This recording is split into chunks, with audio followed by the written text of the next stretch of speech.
គ្នាវិលមកជួបលោកគ្រូសាស្ត្រថ្មីម្ដងទៀតអរគុណព្រះសម្រាប់ពេលវេលាដ៏ល្អក្នុងថ្ងៃនេះចាអញ្ចឹងក្នុងថ្ងៃនេះដែរលោកគ្រូបានលើកយកនៅមេរៀនភាសាខ្មែរថ្នាក់ទី6តកតងជាមួយនឹងវេយ្យាករណ៍ហើយវេយ្យាករណ៍ដែលលោកគ្រូលើកគឺមកបង្ហាញបងប្អូនទាំងអស់គ្នាគឺអំពីសព្វនាមឆ្នោតអញ្ចឹងតើបងប្អូនទាំងអស់គ្នាធ្លាប់ដឹងឬធ្លាប់ឮអត់ថាតើសព្វនាមឆ្នោតគឺជាអ្វីចាអរគុណច្រើនអញ្ចឹងដើម្បីឲ្យច្បាស់ថាសព្វនាមឆ្នោតគឺជាអ្វីឬក៏មានន័យយ៉ាងដូចម្ដេចឬក៏គេប្រើប្រាស់វាយ៉ាងដូចម្ដេចឥឡូវសូមតាមដានជាមួយនឹងអ្នកគ្រូទាំងអស់គ្នាចាអញ្ចឹងវេយ្យាករណ៍សព្វនាមឆ្នោតជាដំបូងអ្នកគ្រូនឹងណែនាំអំពីនិយមន័យរបស់សព្វនាមឆ្នោតសិនថាតើគេប្រើប្រាស់វាយ៉ាងដូចម្ដេចឬក៏ប្រើប្រាស់ដើម្បីអ្វីចានិយមន័យសព្វនាមឆ្នោតជាពាក្យសម្រាប់ផ្លាស់កន្សោមនាមនិងបង្កើតរបស់រនាប់ម្ដងទៀតសព្វនាមឆ្នោតជាពាក្យសម្រាប់ផ្លាស់កន្សោមនាមនិងបង្កើតឃ្លារណបតើតើជាមួយនឹងការផ្លាស់កន្សោមនាមមានន័យថាកន្សោមនាមមួយដែលគេបានប្រើប្រាស់វារួចម្ដងហើយគេចង់សរសេរវានៅបន្តទៀតអញ្ចឹងគឺគេអាចប្រើប្រាស់កន្សោមនាមដដែលហើយគឺគេផ្លាស់ប្ដូរដោយប្រើពាក្យថាដែលហើយមួយទៀតគឺបង្កើតឃ្លារណបមានថាគឺជាឃ្លា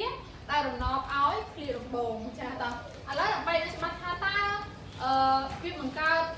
ឃ្លារណបឬក៏ផ្លាស់ប្ដូរកន្សោមនាមយ៉ាងដូចម្ដេចលើតាមអាចជាមួយនឹងគ្រូបន្តទៀតអញ្ចឹងគេប្រាប់ថាសព្វនាមឆ្នោតមានតែមួយគត់គឺដែលឬគេហៅថាឆ្នោតដែលឧទាហរណ៍ចាឧទាហរណ៍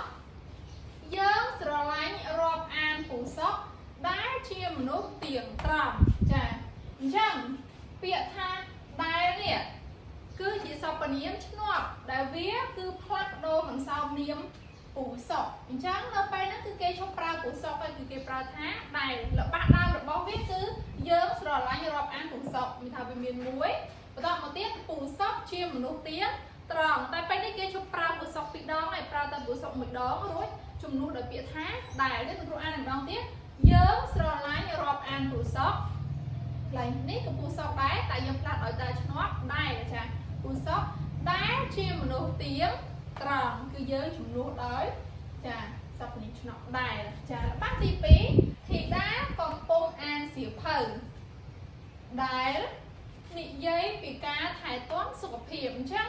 ពាក្យដែលនេះក៏ដូចគ្នាគឺវាផ្លាស់កន្សោមនាមនេះសៀវភៅនេះមានថាធីតាកំពុងអានសៀវភៅ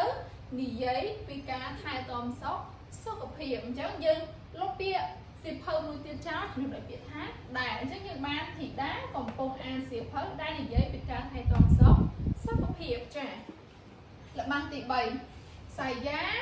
ជាសិស្សដែលមានសិលធម៌ល្អចាអញ្ចឹងនេះគឺជាសព្វនាមឆ្នោតដែលវារណបឲ្យធីតាជាសិស្សនឹងឯងចាអញ្ចឹងតើតើជាមួយនឹងមេរៀនសព្វនាមឆ្នោតរបស់លោកគ្រូក្នុងថ្ងៃនេះដែរគឺត្រូវបានបញ្ចប់អរគុណកូនៗទាំងអស់គ្នាក្នុងការតាមដានសូមព្រះប្រទានពរ